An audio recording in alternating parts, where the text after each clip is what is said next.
Good evening and welcome to the Feynman Factor. My guest this evening is Samuel Andreyev, composer and also author. Welcome. Thank you very much. Thank you for the invitation. I really appreciate it. You're welcome. Thank you for answering the call, as it were. Yeah, not at all. So, you are living in France right now, but you're from Canada, is that true? That's right. Yeah, I'm an Anglophone Canadian, but I've been living in France for about 15 years now. And I'm currently living in Strasbourg, which is a beautiful city in eastern France, just on the German border. So we're just on the other side of the Rhine from Germany. Mm. So there's lots of composition ghosts kind of in the water there. Yeah. Well, Robert Schumann once tried to commit suicide by throwing himself into the Rhine. It didn't work out since he survived. But yes, I mean, it's an extraordinary region in terms of the impact that it's had on sort of the European poetic imagination. And the Black Forest is very nearby as well. So that's also something that had a profound influence on especially German Romanticism. This sort of imagery of the Black Forest and the Rhine, and all of these things are very present in European culture. And it's a fascinating place to live, actually, because it's a crossroads. And Alsace, which is the region of France that Strasbourg is also particularly interesting because it's not very French, but it's not exactly German either. It's kind of an in-between culture, and they have their own dialect. So you have Alsatian, you have French, you have German, and then the Swiss border is quite close as well. So it's a very fascinating mix of different cultures. And the thing that strikes me with particular force is that the neighborhood of Strasbourg I live in is in sort of the southeast, and it's very close to the Rhine. So it takes me under 10 minutes to go to Germany. So the fact that you can literally just cross a river and you're in a completely different world where there's a different language, there's a different culture, people talk differently, they dress differently. I mean, it's very strange, and it just takes a few minutes. So it's a fascinating place to live. So the way I got to hear about you was through fact that you'd done a podcast with a certain man named Jordan Peterson. That's And right. it was through that I ended up visiting your YouTube channel. And I wonder if you can talk about the distinction you made on one of your videos between hearing and listening, and also what your experience has been with both composing and teaching Okay. in the region that where you are right now. But I suppose a lot of the same methodologies would also be present in, for example, North America or other places in Europe. But I could be wrong, so I'm kind of interested in that. Yeah. Well, I'll start with the question about the difference between hearing and listening, which I think is actually an important point. And it's not something that you hear discussed very often, which I find actually interesting in and of itself, because they're not the same thing. No. And yeah, and although people often listen to music as though they were merely hearing it. And so in order to clarify the distinction between the two, I would say that hearing is a passive act, right? So if I just go out into the street and don't do anything in particular and just am present in the street, I'm going to hear all sorts of sounds. I'll hear cars going by, and I'll hear the wind, and I'll hear, birds and that sort of thing. And that hearing just means that you are receiving the sounds without necessarily processing them or having any particular understanding or whatever. You're just hearing them as a sort of physiological fact. And it's a passive act, whereas listening actually is an active act, and it thrusts you into the realm of culture that when you actually start listening. You see, because any living being that has an auditory circuit of some kind hears, right? A duck can hear. There's a wonderful quote by Stravinsky who says, a duck can hear. So I mean, that's not a particularly extraordinary thing in and of itself. So what you want to do if you're approaching a piece of music is actually is to learn how to listen, and that actually means bringing your own culture, your own understanding, your own critical faculties to bear, and also your memory, and being able to relate something that you're hearing to something else that you might have already heard. So that's an active act. Hmm. And the extent to which you cultivate that will have a large impact on what you're able to get out of a piece of music. So if you approach music in such a way that you expect it to reveal itself to you effortlessly upon a first hearing, then depending on the piece of music, you might be fine and you might be able to enjoy it without any difficulty. Hmm. But there are also lots of types of music where, for whatever reason, it might be less familiar to you, it might be from another culture, it might be somewhat more difficult on some level, then there are going to be things that you simply won't notice. These it has to filter into your perception on some level in order for you to appreciate some of the things that are going on in the piece. So when you start talking about this, sometimes I've noticed people get a little bit stressed out because then they start thinking, oh God, I'm going to have to do 10 years of studying Mm. before I can understand a blasted thing about classical music or whatever. And that's not what I'm saying at all. I mean, anyone can learn to listen. A lot of it is actually just paying attention, paying Yeah. close attention, and then developing a sense over time of what you might be able to notice in a piece of music. Let's put it that way. So Because these are kind of like tools. exactly, they're tools. And one of the things that I've been trying to do is point out that you can do this with any type of music. It doesn't really matter. It can be a pop song that you've already heard 300 times. One thing that's extraordinarily interesting is if you take something like that, something that's very familiar, you hear it in every bar and restaurant and cafe, and everybody's heard it 1,000 times and they're all sick of it, is to take something like that and actually ask yourself, have I really heard it? Hmm. And if I started listening to it actively and carefully and trying to identify everything that's going on in it, how much have I actually heard and how much have I missed? Hmm. And do I appreciate it more or less if I take the trouble to actually do that properly? So, anyone can learn to do that. You don't have to be able to read music. You don't have to have a PhD in musicology to do this. So I don't know that's if one of the I yeah. don't know if you're aware of the program, the third stream program at the New England Conservatory. Um, No. but this was kind of spearheaded by a American composer by the name of Gunther Schuller, who was also Oh a, yes. yeah. So Gunther Schuller started the third stream program, and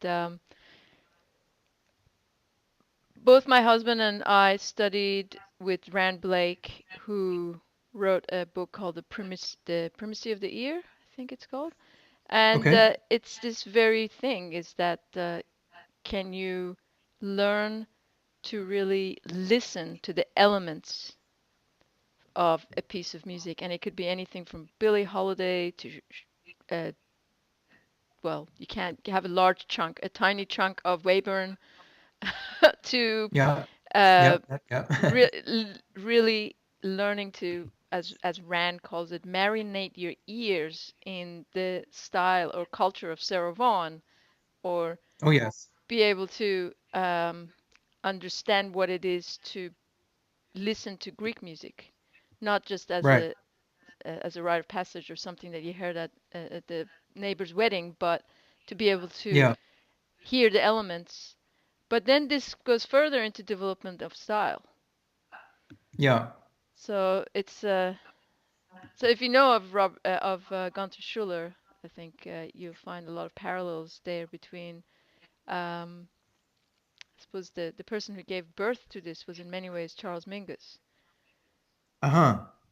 Well, Um, I understand the term third stream as being a type of fusion between jazz and rock and that sort of thing. Is that relevant to this? the way I I- understand it from Gunther Schuller's lineage is that it's actually a synthesis between Western classical music and jazz. uh-huh. Okay. And anyways, I suppose it relates to the later works of Charles Mingus, who was a extraordinarily revolutionary because he decided he was going to have his own record company in the late 50s as a black man in America. Yeah, right, So right. that was his personality, but his music also existed on a very, very original level. You know, it was something that's probably just getting to come into its own a little bit now. Well, that's something I need to be aware of then. I'll make sure I listen to that. And I'll have a look for that book, The Primacy of the Year. I think I've heard of it, but I've never read Mm. it. Yeah. So, okay, so you were asking about composing and teaching as well, and the sort of the way that these things are approached in Europe as opposed to North America. Well, I suppose that there's something that I was aware of that you mentioned before we started the conversation was that the very really rich emphasis on pitch as opposed to other Yeah, elements in yeah, music. yeah. Yeah, well, it's a really interesting thing, and it's a question that's preoccupying me a lot at the moment, actually, because if you listen to sort of Indian Carnatic music, for example, Hmm. it's very interesting because it has almost no harmony. You might have a drone, but there's really no harmony. It's basically purely melodic. So, but on the dimension of melody, it's extraordinarily sophisticated. Hmm. So they use all of these different modes that are all that are they use scales that are microtonal a lot of Hmm. the time, and or at least that aren't tempered scales in the sense the intonation systems that are used in the West. Yes. And they're unbelievably sophisticated in terms of ornamentation. Hmm. And so, which we don't, that just has never happened in Western music. So that's one thing. So, and then I talked also about sub-Saharan African percussion, which is extraordinarily sophisticated as far as rhythm goes. Mm. And so it strikes me that in a lot of different cultures around the world, you have different degrees of emphasis placed on different parameters of music. So you don't typically find music that is extremely complex on every level all the time. For what I think are fairly clear reasons. One of them is that it would be difficult to listen to, Mm. and and obviously different cultures have different priorities in terms of how they would approach something like music, which is what you would expect.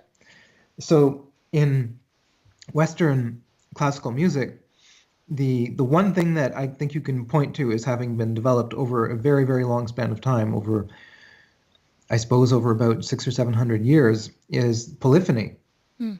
And so polyphony is the idea that you would have several independent strands in a piece of music or voices, and each of them on their own is a fully functioning independent line of some kind. Yeah. But you can also combine them, and the way that they are combined is also coherent.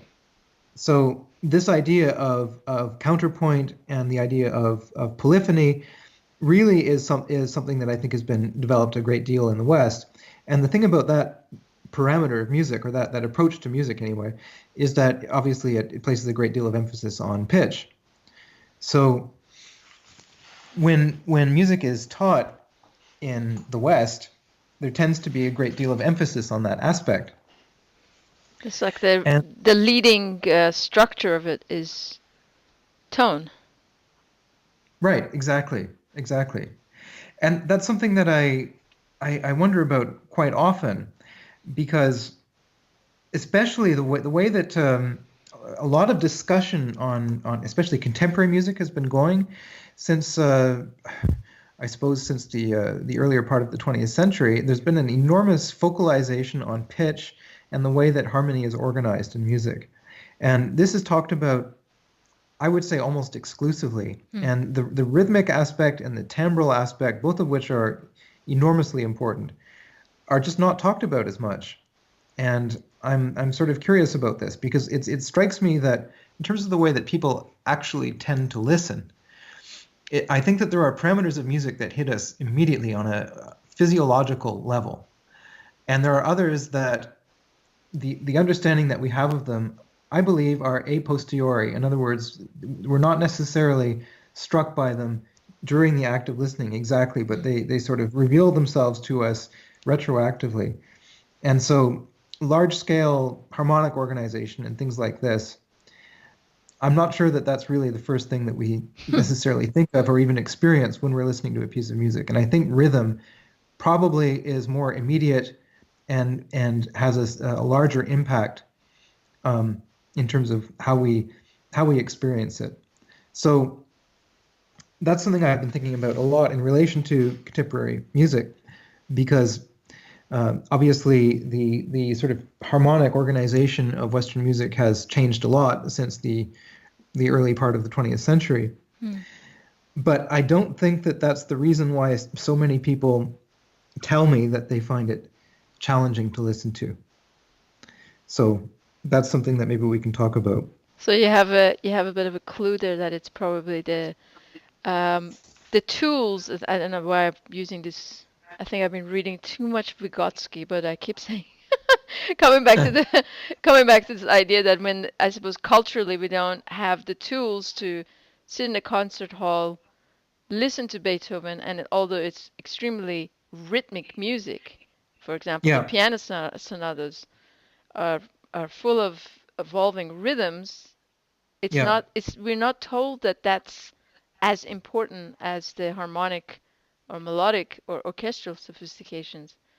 And yeah. as the history of music evolves and we get to the early 20th century, our attention wasn't there, but then that was the almost the first thing that got destructed, or um, Well, nothing was, to be clear, nothing maybe was that's not the destroyed right in word. the 20th century because, well, I would say you have to, you might like to think about music as being an ocean. You know, it gets bigger, but Sure. nothing that goes into it ever gets out, in a sense. So yeah, so the rhythmic foundation of a lot of classical music is still there. It's just it's there. Plus, there's all these other things. Sure, yeah. So the so-called radicals and revolutionaries that populated the early part of the 20th century didn't destroy anything. You know, they added something. So I think that's a probably a more accurate way to look at it from my point of view. Yes, absolutely. Yeah. Yeah. So you have this uh YouTube channel. That's how long have you had it, Samuel? Uh, It started about 6 months ago. okay, so this is, in the niche area of this is just a testament to the quality of the YouTube channel, and I advise anyone who's listening to this to go and check it out. Is that it's such a great way to get away from American politics, number one, and Right. Yeah. number two, in such a niche area, in 6 months you have 3,000 subscribers, and I would assume at least two-thirds are actually actively involved or thereabouts. I don't know what the analytics show, but you have got this extraordinary passion about not closing, as you said, an ocean into a tiny little stream, and that Yeah. there's so much wealth of experience here that uh, can we actually look at gaining gaining the skills for listening to music in a way that it's not an elitist exercise. Well, here's something to think about in relation to that. The foundation of Baroque and classical music, if you really look at it carefully, there's maybe a dozen or so fundamental dance patterns Yeah. that were used. Yeah, between let's say, the early part of the 17th century up to, the late 19th century or so. That's about it. And the vast majority of classical music and Baroque music is based on these dance rhythms, Yeah. right? And these were things that were extraordinarily familiar to everybody who would have been in a position to listen to it at the Mm. time. So the foundation of the music, it's actually, for me, it's rhythmic for one thing, and it's based on these very elementary patterns. And if you look at poetry as well from the same time, it's the same thing. You have a very limited number of metric patterns Hmm. that are used, and you have a lot of variations on them. But that's the basic uh, groundwork. So that becomes an almost background feature in a sense because it's just so obvious and familiar to everybody that you don't need to think about it. So if you're listening to a scherzo, it's likely going to be in triple time, some kind of triple meter. And if you're listening to a sonata allegro in the beginning of a symphony or a string quartet, it's likely to be an up-tempo piece in 4/4 and so on. And so one thing that happens in the 20th century particularly is you get a movement away from these sort of regular poetic or dance meters into something that more closely resembles speech and prose. Mm. And so one of the obvious results of doing that is that you no longer have this clearly identifiable repeating pulse that is strong. And as far as I'm concerned, and in my personal experience working with a lot of students, that's one thing that they tend to find challenging. Mm. And I don't think it's so much the pitch aspect. There are so many, again, we talked about this earlier, there are so many musics from around the world that either don't use pitch at all or use a very limited range of pitches or that use scales that are completely unlike the scales that are used in the West. And it's not, there isn't some intrinsic biological or scientific or acoustic reason why we need to use one particular scale instead of another. Mm. A lot of this is just a question of what different cultures have developed and used for their own purposes. So the whole pitch aspect, I think it's been overvalued. Whereas rhythm, if you change the rhythmic aspect, then you're exposing yourself to an entirely new way of listening. Mm. And that's not something that is easily assimilated.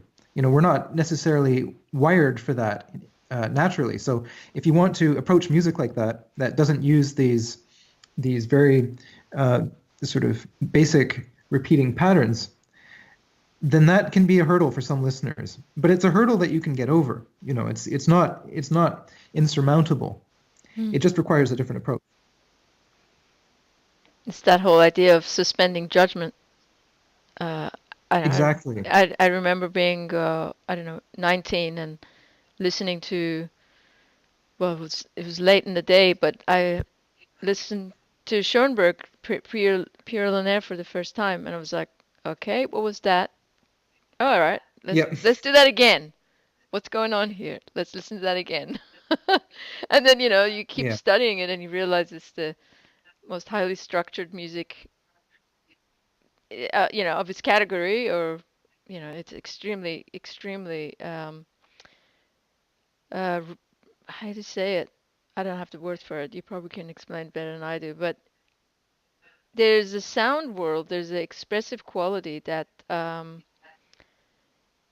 almost invites the person in to give it a chance to find out how to do it. And I think maybe it's another aspect of culture that when you're growing up and everyone is listening to a certain type of music, you might never end up listening to something that requires different skills.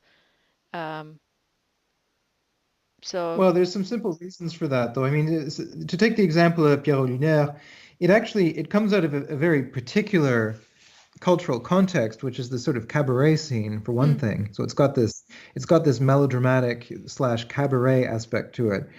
It's based very much on Viennese style rhythms, also, and Viennese style rhythms, incidentally, are central to classical phrasing, and as opposed to the sorts of phrasing that you get in more Eastern European cultures, which are very, very different. mm, So Piero Linera is absolutely filled with those. So if you were living in Vienna in the sort of pre-war period, then a lot of those aspects of the music would have revealed themselves immediately to you as being obvious. right.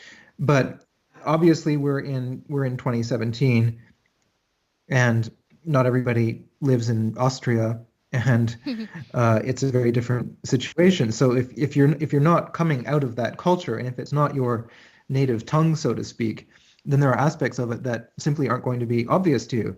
So that's one thing that I would encourage listeners to bear in mind, is that, so a lot of the music that you can listen to is not necessarily going to be something that's grounded in your personal experience up to that point. You might not have heard anything like it. And the temptation when you come across an object that you can't assimilate and you can't relate in an obvious way to your experience is to unconsciously classify it as being useless to you, right? Because the way that people tend to learn and the way people tend to approach new things is they immediately start looking for ways to relate it to something that they already know about. And when it's not obvious how to do that, then a red flag goes up immediately. It's like, what do I do with this? Is this a purely meaningless object, just another one of the millions of objects in the world that you can trip over and that get in your way? Or is there something actually to be extracted from it? And how do I know whether it's a waste of time or not to engage with it?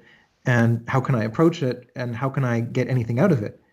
And that's an absolutely understandable reaction. Yeah. Because we have busy lives, life is complicated and difficult and tragic and stressful.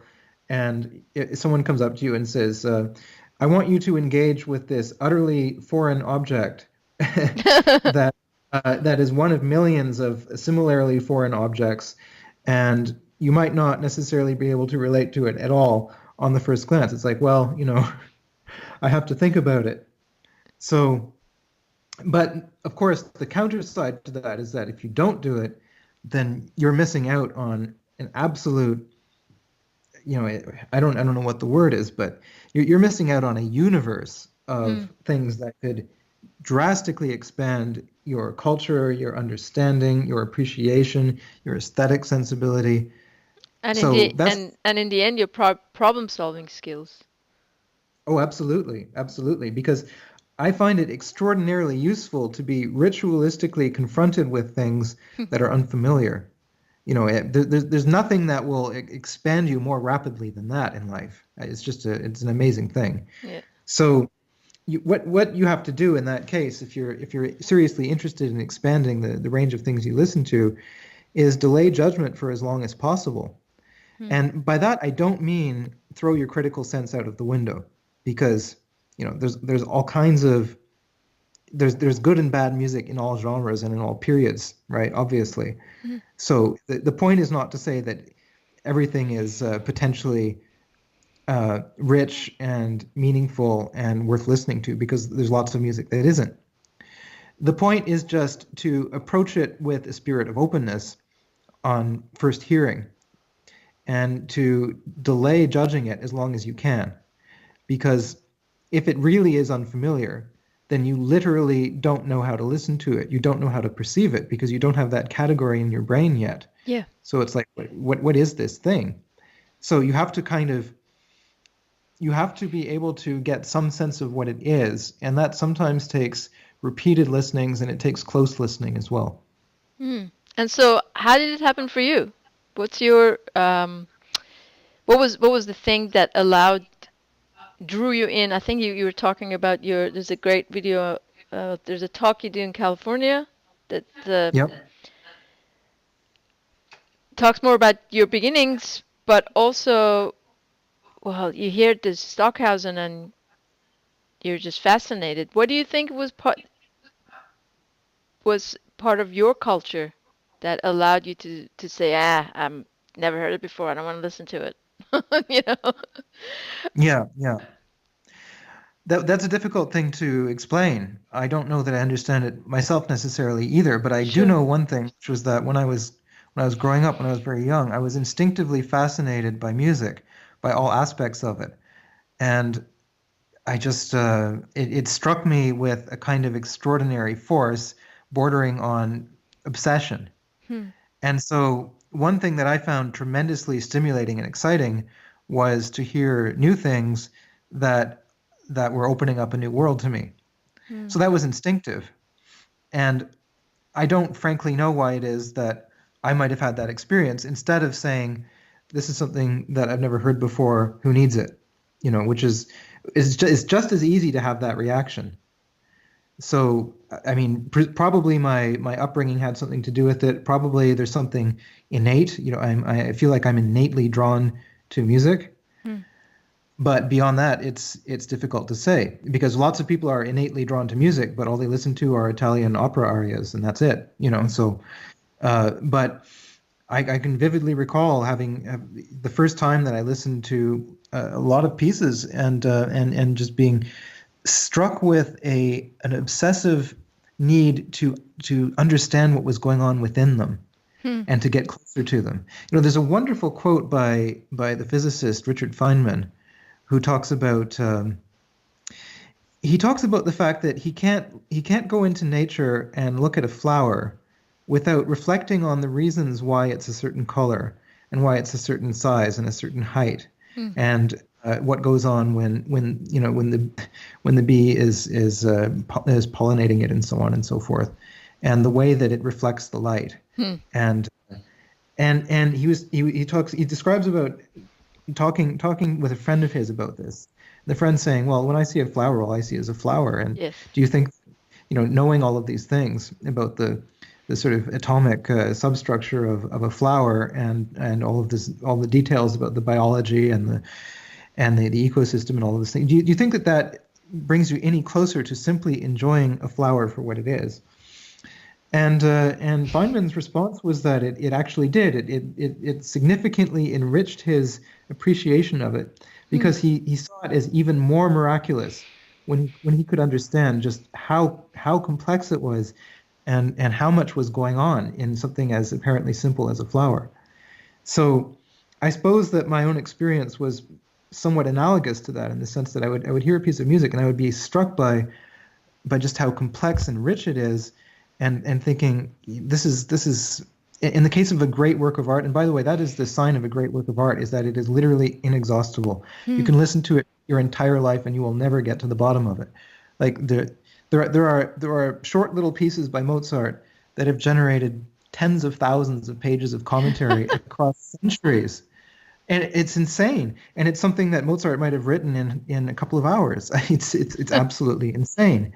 So if you think about that, then then as a listener engaging with something like that, it's humbling, and it strikes you just how much it's possible to hear and to appreciate and to notice in a piece of music, and just how complex that experience is and how rich. Hmm. And just instinctively, I want to get as close to that as I can. Hmm.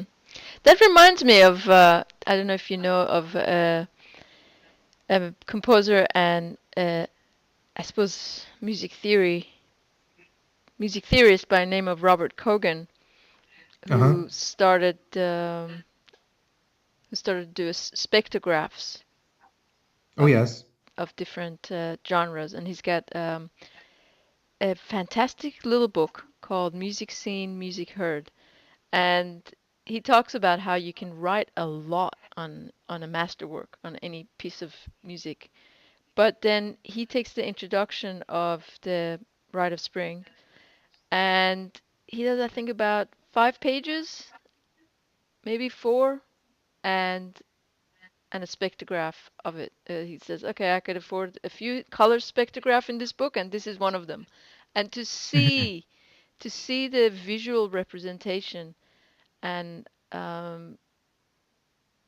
listen to it with the score and then with the spectrographic representation, uh, it helped me grow a lot. It helped me grow a lot from where I was sort of at a place where I was overwhelmed with understanding the entire structure of a piece, over a course of a number of months. The initial familiarity with a piece that, as you said, is a work of art, and then Yeah. to have this extra tool of seeing and hearing. I just thought that was a fantastic gift. Um, yeah, so I think it'd be really interesting if you did something about spectrographs on your channel. and Yeah.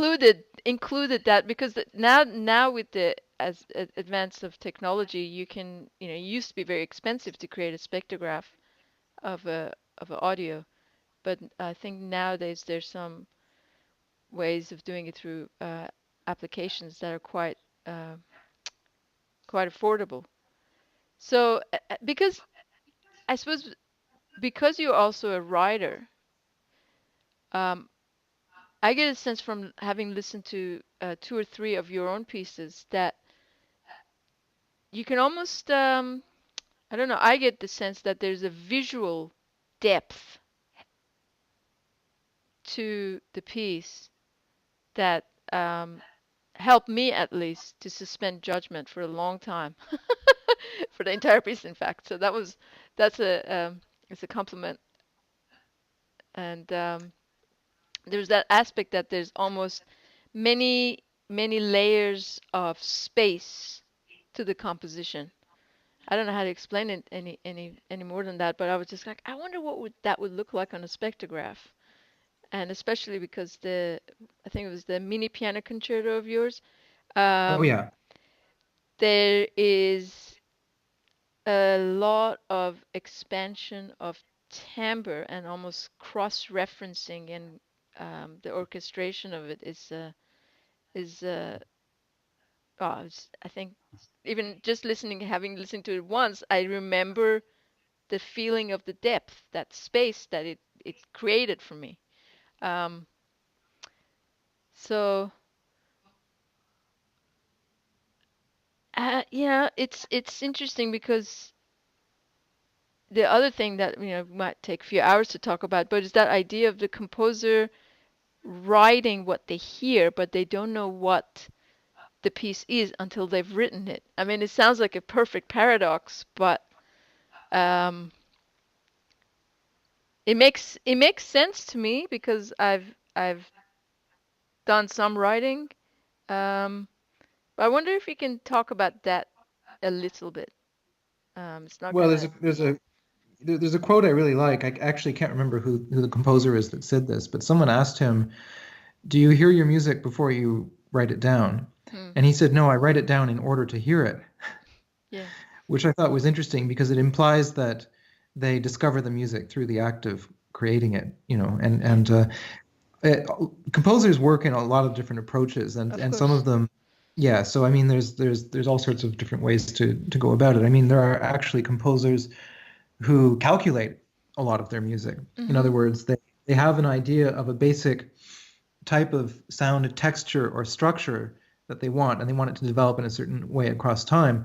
But in order to work out the details of how you get from point A to point B, they actually have to calculate it. Or in some cases, they run it through a computer program that helps them within very carefully defined parameters to actually uh, to actually orient the music in a specific way. So someone like Xenakis is a good example of that, where Yes. he was a composer, but he was also trained as an architect. And as far as I can tell, he seems to have approached music in very spatial, plastic terms, in a sense.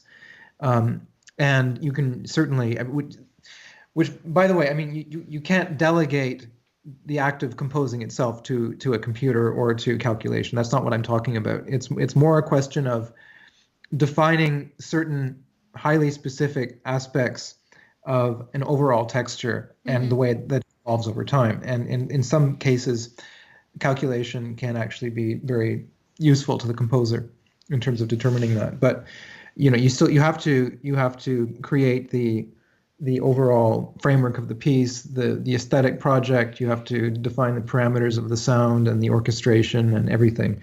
So the composer doesn't really get to delegate very much in that sort of circumstance. But so there's a lot of different approaches. So if you're calculating something, then it sort of implies that you know what kind of overall global texture you want, but you're not actually sitting there listening inwardly to every individual sound. You're thinking in terms of a Mm-hmm. mass of sound. There are other composers who rely very strongly on their inner ear. So they'll sit down and they can hear everything in tremendous detail, and they'll elaborate things in their head as an inward listening experience before they commit it to paper. And I would say that I'm more in that category because the things that interest me the most in music, in my own work anyway, are the specificities of particular instruments and the way that they sound when they're combined. And I just absolutely love musical instruments, and I love the things that they can do that make them what they are.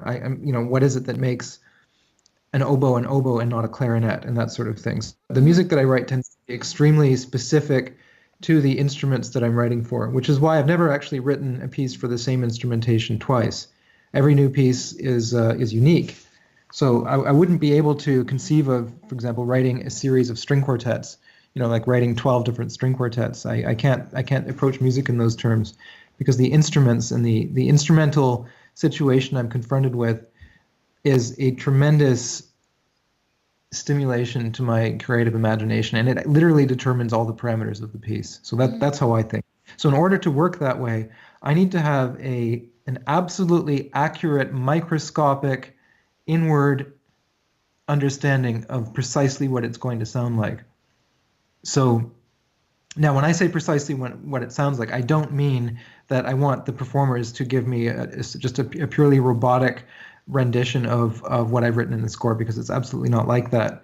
And one of the great joys of composing is that you get to work with incredibly talented performers who bring their own personality to it, and they interpret the music, and they bring it to life, so to speak. Yeah. So yeah, so that's tremendously important to me. I just mean that it's a highly detailed inward sound image that I have while I'm writing or before I'm writing, and the score is the reflection of that. So, but as far as the actual form of the piece goes and the way it develops across time, that's something that is located in the materials themselves.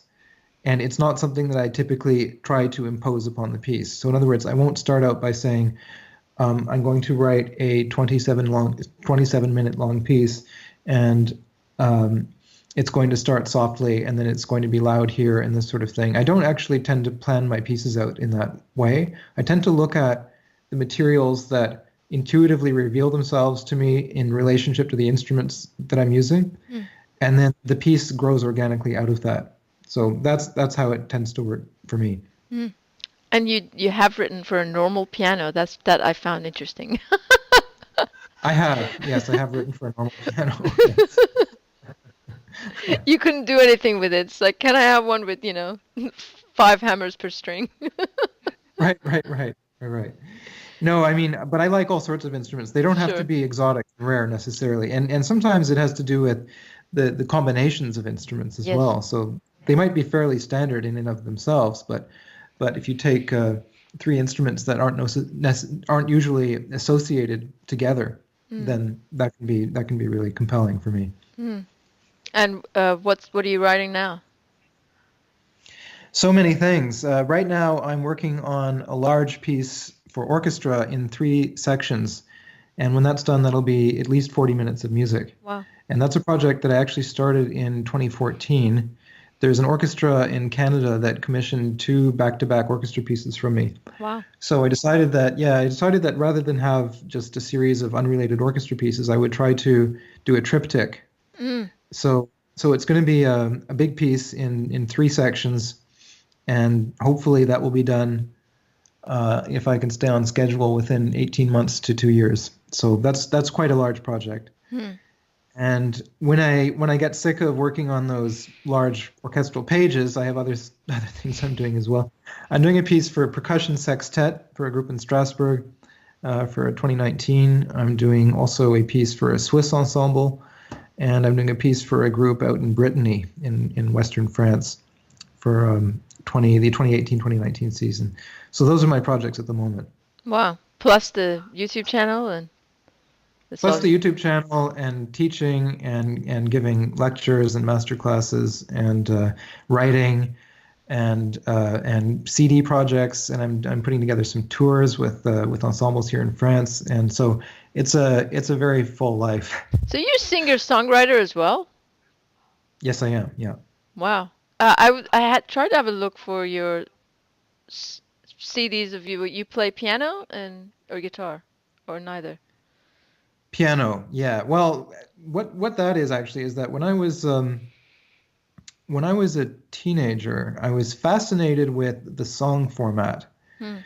And I still am, actually. I still am. And one of the things that I find so compelling about it is that it foregrounds the individuality of a given voice, Hmm. which is not so much the case in classical vocal music, where it's not so much the specific personality of the person who's singing exactly. It has to do more with their type of voice and their category of voice. You know, if it's a soprano or a tenor, if it's a lyric soprano or a coloratura soprano, and so on. Yeah. And but it's not the subjective character and personality of the individual singer that is foregrounded, which is Hmm. not to say that the individual vocalists don't contribute their own personality to what they're doing. I'm not saying that at all. It's just that in popular and vernacular musics, you have the the entire person on display, really, Hmm. and their experience, and I find that completely fascinating. Hmm. So, and it has nothing to do with quality vocal production, you know, in terms of like classical technique of how you sing. So there are some of the greatest singers in the popular tradition aren't really singers at all. You know, they can't really sing, but it doesn't matter because what they are doing is projecting a persona. And if you can do that forcefully and expressively in a way that connects with people, then that's just amazing. So, yeah, so I got very fascinated with that, and I made when I was living with my parents in Toronto as a teenager, I made a series of indescribably strange albums. And Just you and piano and I suppose, I don't know, well, 55 overdubs. it was most yeah, it was mostly me and a Tascam 8-track cassette recorder I had at one the of time. those. Yeah. Oh yeah, yeah. Those are cool. I mean, those were definitely very cool in the 90s anyway. Yeah. Um, of course, you don't really need them anymore, but they got more elaborate over time. So by the time I was 20, 21, I was doing these very elaborate song cycles that involved small orchestras, and they were fully scored out. And I was by that point recording them on 16-track half-inch tape and stuff like this. Wow. And yeah, and the last one of that particular series came out in 2002. And then I took a long hiatus because, You burnt out. yeah, I, well, well, I think what it was actually was I started to come to the limits of the song format. And the interesting thing about that is songs work in as much as they are recognizable as songs. Once you start stepping outside of that, and you really don't have to step too far outside of it, they no longer function as songs. They no longer have social currency as songs. It's a very, very interesting thing. that's And it's. so if you're, I suppose that's cultural as well, isn't it? Because I mean, I grew up in Iran, and my I left Iran when I was 11, and still listening to classical Persian music, where there is a song form, and also the yeah, the, the modern elements of it. Um, and so, yeah, it. I know what you're talking about, but I suppose it depends on the lyrics. Depends on the poetry and the rhythm. well, I think you could say that your standard rock or pop song Hmm. has actually evolved very, very little over the past 60 years in terms of structure and in Sure, terms of the basic ingredients that you tend to get in them.